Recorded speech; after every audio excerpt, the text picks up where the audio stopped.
একটা মানুষ যাকে একসময় প্যারিস থেকে নিউ ইয়র্ক সব জায়গার মানুষ নকল করত, যার এক টুকরো রেস্তোরাঁ বিলের দাম ছিল $1,00,000 বেশি। রেস্তোরাঁয় ঢুকলেই লাইন পড়ত, মেসির মতো তারকারাও তার সাথে ছবি তুলতে চাইত। অথচ আজ সেই একই লোককে ইভেন্টের গেট থেকে ঠেলে বের করে দেয়া হয়। নিরাপত্তারক্ষীরা তাকে চেনেই না। মাত্র কয়েক বছরে এই বিশাল পতন কিভাবে হলো? গল্পটা শুরু হয় একটা লবণ ছিটানোর ভঙ্গি দিয়ে, আর শেষ হয় নিজের হাতেই নিজের সাম্রাজ্য ধ্বংস করার মধ্য দিয়ে। তবে এই গল্পের শুরুটা মোটেও চকচকে ছিল না। তুরস্কের একটা ছোট গ্রাম, নাম পাসলি। বাবা কাজ করতেন খনিতে, কিন্তু সেই আয় সংসার চলত না। অভাবের কারণে মাত্র 13 বছর বয়সে স্কুল ছেড়ে ইস্তাম্বুলের এক কসাইখানায় শিক্ষানবিশ হিসেবে কাজ শুরু করেন নুসরেত গোজে। দিনে 13 ঘন্টা খাটুনি, ছুটি নেই একদিনও। এভাবেই শুরু হয় তার খাদ্যশিল্পে পথ চলা। বছরের পর বছর তুরস্ক জুড়ে বিভিন্ন স্টেকহাউজে কাজ করার পর 2007 সালে ব্যাংক থেকে ঋণ নিয়ে তিনি বিদেশে যান, মাংসের ব্যবসা আর স্টেকহাউজ শিল্প নিয়ে শেখার জন্য। 3 বছর পর দেশে ফিরে নিজের প্রথম রেস্তোরাঁ খোলেন। মাত্র 8টা টেবিল।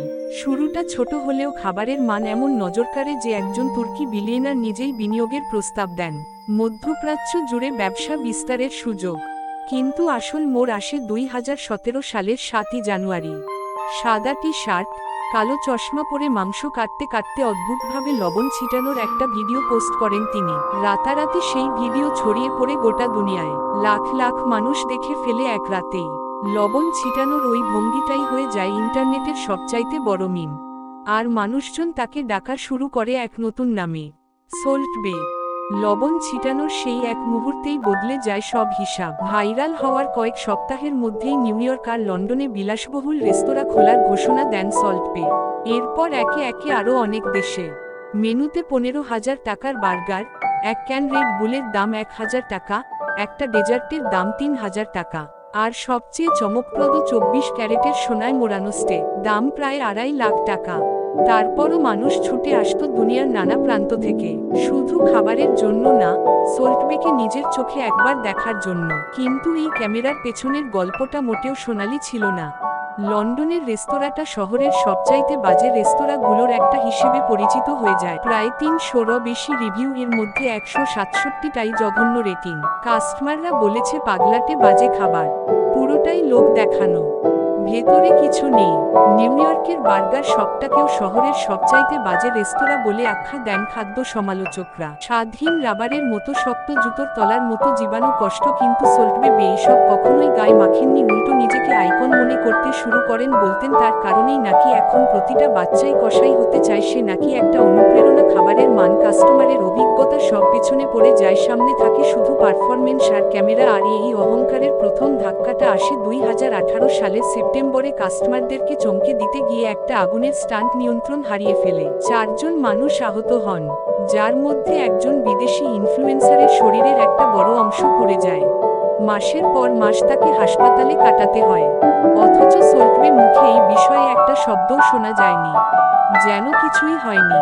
আর সেই একই মাসে ঘটে আরও বড় বিতর্ক। ভেনেজুয়েলার প্রেসিডেন্ট মাদুরোকে ইস্তাম্বুলের রেস্তোরাঁয় চমকালো ভোজে আপ্যায়ন করেন তিনি। অথচ তখন ভেনেজুয়েলার বিশাল একটা অংশ খাদ্য সংকটে ঢুকছে।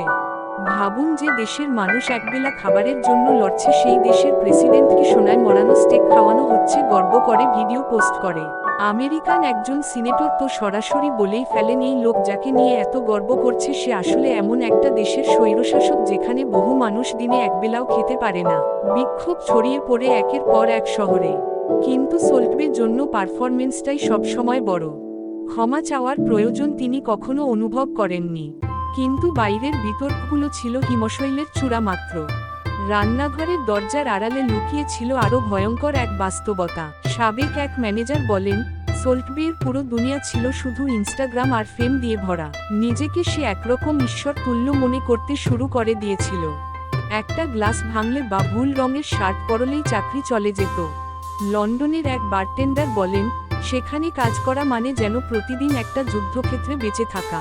কর্মীদের বাধ্য করা হতো ভুয়া লম্বা লাইনে দাঁড় করাতে। করোনার সময় রেস্তোরাঁতেই রাত কাটাতে অতিরিক্ত সময়ের কোন পারিশ্রমিক ছাড়াই। একাধিক মামলায় তার বিরুদ্ধে অভিযোগ ওঠে। টিপসের একটা বড় অংশ ম্যানেজমেন্ট নিজেরাই কেটে রাখত, বিশেষ করে বড় সেলিব্রিটিরা এলে। 19 বছর বয়সী এক কর্মীর বেতন থেকে টাকা কেটে নেওয়া হয় শুধুমাত্র ভুল টেবিলে খাবার দেওয়ার জন্য। আরেকজনের প্রায় $800 টিপস কেটে নেওয়া হয়, কারণ এক কাস্টমার বিল না দিয়েই পালিয়ে গিয়েছিল। যেন সেই দোষটাও তারই। নারী কর্মীদেরকে বাধ্য করা হতো ছোট পোশাক পরতে, প্রতিবাদ করলে হেনস্থার শিকার হতে হতো, এমনকি চাকরিও হারাতে হতো। রান্নাঘরের ভেতরেও সততা ছিল না, সস্তা মাংসকে প্রিমিয়াম বলে চালানো হতো। বাসি ওয়াইন নতুন গ্লাসে ঢেলে পরিবেশন, এমনকি হালাল না হওয়া মাংসকেও হালাল বলে বিক্রি করার অভিযোগও ওঠে। ভাবুন, যে লোকটা ক্যামেরার সামনে হাসি মুখে পোজ দেয়, তার আড়ালে লুকিয়ে থাকে ঠিক কতটা অন্ধকার এক জগৎ। তবুও হয়তো এসবের অনেক কিছুই চাপা পড়ে যেত। 2022 সালের 18 ডিসেম্বর বিশ্বকাপের ফাইনাল আর্জেন্টিনা জিতেছে, খেলোয়াড়রা কাঁদছেন, গোটা পৃথিবী তাকিয়ে আছে ওই মাঠের দিকে।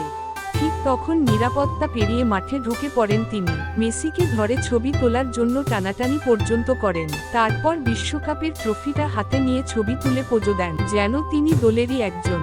ফিফা তদন্ত শুরু করে, আর তাকে ভবিষ্যতের সকল আয়োজন থেকে নিষিদ্ধ করে দেয়া হয়। সেই নিষেধাজ্ঞা এতটাই টিকে গেছে যে 2.5 বছর পরেও ইউরোপের এক বড় ফাইনালের পার্টি গেট থেকেও তাকে বের করে দেয়া হয়, কারণ তার সেখানে কোন দাওয়াত ছিল না। 2025 সালেও তাকে চ্যাম্পিয়ন্স লিগ ফাইনালের পার্টি থেকেও বের করে দেয়া হয়।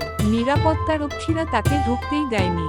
একসময় যার সাথে ছবি তোলার জন্য লাইন পড়তো, আজ তাকেই লোকজন বলে ভুলে যাওয়া একটা নাম। তার আমেরিকার বেশিরভাগ রেস্তোরাঁই এখন বন্ধ। লন্ডনের ব্যবসায় লাভ কমে গিয়েছে অর্ধেকের কাছাকাছি। দুবাইয়ের অবস্থাও খুবই নাজুক, অথচ চাইলেই তিনি হতে পারতেন গর্ডন রামসির মতো একজন জনপ্রিয় শেফ। কিন্তু অহংকার আর লোভ যখন প্রতিভাকে ছাপিয়ে দেয়, তখন করতালি একদিন নির্বতায় বদলে যায়।